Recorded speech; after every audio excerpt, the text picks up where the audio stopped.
شب قدر کی فضیلت۔ ارشاد باری تعالیٰ ہے، شب قدر کی عبادت 1000 مہینوں کی عبادت سے بہتر ہے۔ اس میں ہر کام سر انجام دینے کو اپنے رب کے حکم سے فرشتے اور روح جبرائیل علیہ السلام اترتے ہیں۔ یہ رات سراسر سلامتی کی ہوتی ہے اور فجر طلوع ہونے تک رہتی ہے۔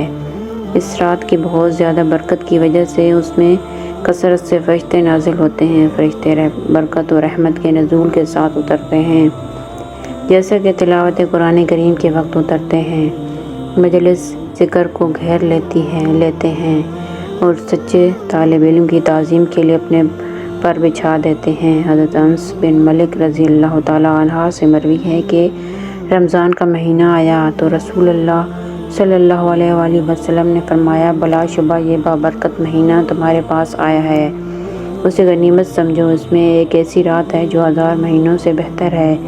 جو شخص اس رات کی خیر و برکت سے محروم رہا وہ ہر طرح کی خیر و برکت سے محروم رہا، اور اس کی خیر و برکت سے صرف وہی محروم رہتا ہے جو ہر قسم کی خیر سے محروم ہو۔ قدر کی راتوں میں نوافل پڑھنا مستحب ہے۔ حضرت ابو ہریرہ رضی اللہ تعالیٰ عنہ سے مروی ہے کہ نبی کریم صلی اللہ علیہ وآلہ وسلم نے فرمایا، جو شخص ایمان اور ثواب کی نیت سے شب قدر کا قیام کرتا ہے اس کے پہلے گناہ معاف کر دیے جاتے ہیں۔ قدر کی رات کون سی ہے؟ حضرت ابو سعید خدری سے مروی روایت میں ہے کہ نبی کریم صلی اللہ علیہ وآلہ وسلم رمضان کے درمیانی عشرے میں اعتکاف کیا کرتے تھے۔ 20 راتیں گزر جانے کے بعد جب 21ویں رات آتی تو شام کو آپ گھر واپس آ جاتے۔ جو لوگ اعتکاف میں ہوتے وہ بھی اپنے گھروں کو واپس آ جاتے۔ ایک رمضان میں جب آپ اعتکاف میں تھے تو اس رات میں بھی مسجد میں ہی قیام مقیم رہے جس میں آپ کی گھر جانے کی عادت تھی۔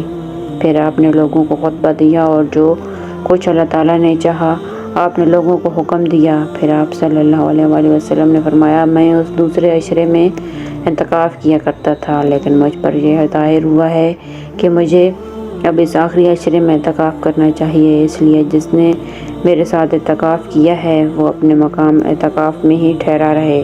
مجھے یہ رات یعنی شب قدر دکھائی گئی لیکن پھر بھلوا دی گئی، اس لیے تم اسے آخری عشرے کی طاق راتوں میں تلاش کرو۔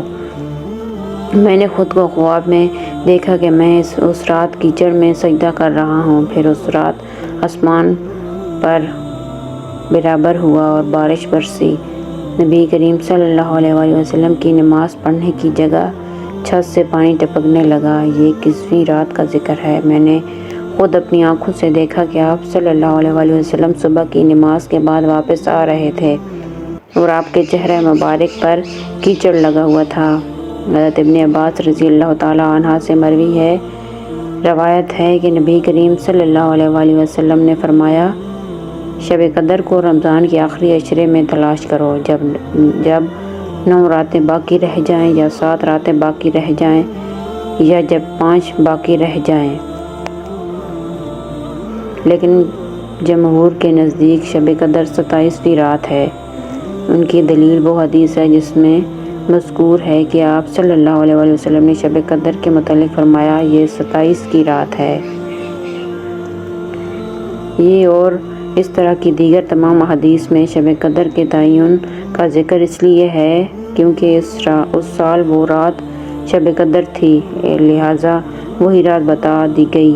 ایسا ہرگز نہیں ہے کہ ہمیشہ وہی رات شب قدر ہوگی۔ شب قدر ماہ رمضان کے آخری عشرے میں ہے۔ اسی طرح نبی کریم صلی اللہ علیہ وآلہ وسلم سے صحیح ثابت ہے اور جو اس عشرے کی طاق راتوں میں ہے۔ شب قدر نامعلوم ہونے کا سبب۔ حضرت عبادہ بن صامت رضی اللہ تعالیٰ عنہ سے مروی ہے کہ رسول اللہ صلی اللہ علیہ وآلہ وسلم ہمیشہ شب قدر کی خبر دینے کے لیے تشریف لا رہے تھے کہ وہ 2 مسلمان آپس میں جھگڑا کرنے لگے۔ اس پر آپ صلی اللہ علیہ وآلہ وسلم نے فرمایا، میں آیا تھا کہ تمہیں شب قدر بتا دوں، لیکن فلاں اور فلاں نے آپس میں جھگڑا کر لیا، بس اس کا علم اٹھا لیا گیا اور امید ہے کہ تمہارے حق میں یہی بہتر ہوگا۔ شب قدر کی علامات۔ رسول اللہ صلی اللہ علیہ وآلہ وسلم نے فرمایا، شب قدر کی صبح کو سورج کے بلند ہونے تک اس کی شعاع نہیں ہوتی، وہ ایسے ہوتا ہے جیسے تھالی حضرت ابو ہریرہ رضی اللہ تعالیٰ عنہ سے روایت ہے کہ ہم نے رسول اللہ صلی اللہ علیہ وآلہ وسلم کے پاس شب قدر کا ذکر کیا تو آپ صلی اللہ علیہ وآلہ وسلم نے فرمایا، تم میں سے کون اسے شب قدر کو یاد رکھتا ہے؟ اس میں سے جب چاند نکلتا ہے تو ایسے ہوتا ہے جیسے بڑے تھال کا کنارہ۔ حضرت عباس رضی اللہ تعالیٰ عنہ سے مروی ہے کہ رسول اللہ صلی اللہ علیہ وآلہ وسلم نے فرمایا، شب قدر آسان اور معتدل رات ہے جس میں نہ گرمی ہوتی ہے اور نہ سردی۔ اس صبح کا سورج اس طرح طلوع ہوتا ہے کہ اس کی سرخی مدھم ہوتی ہے۔ شب قدر کی دعا۔ حضرت عائشہ رضی اللہ تعالیٰ عنہا سے مروی ہے کہ میں نے رسول اللہ صلی اللہ علیہ وآلہ وسلم سے دریافت کیا، اگر مجھے معلوم ہو جائے کہ یہ شب قدر ہے تو میں کیا پڑھوں؟ آپ صلی اللہ علیہ وآلہ وسلم نے فرمایا، یہ دعا پڑھو، اللہم انکا عفو تحب العفو فاعف عنا، یعنی اے اللہ تعالیٰ تو بہت معاف کرنے والا ہے، معاف کرنا تجھے پسند ہے، بس تو مجھے معاف فرما دے۔ قدر کی رات میں زمین میں فرشتوں کی کثرت۔ قدر کی رات زمین میں فرشتوں کی کثرت۔ حضرت ابو ہریرہ رضی اللہ تعالیٰ عنہ سے روایت ہے کہ نبی کریم صلی اللہ علیہ وآلہ وسلم نے فرمایا، بلا شبہ اس قدر کی رات زمین میں فرشتوں کی تعداد کنکریوں کی تعداد سے بھی زیادہ ہوتی ہے۔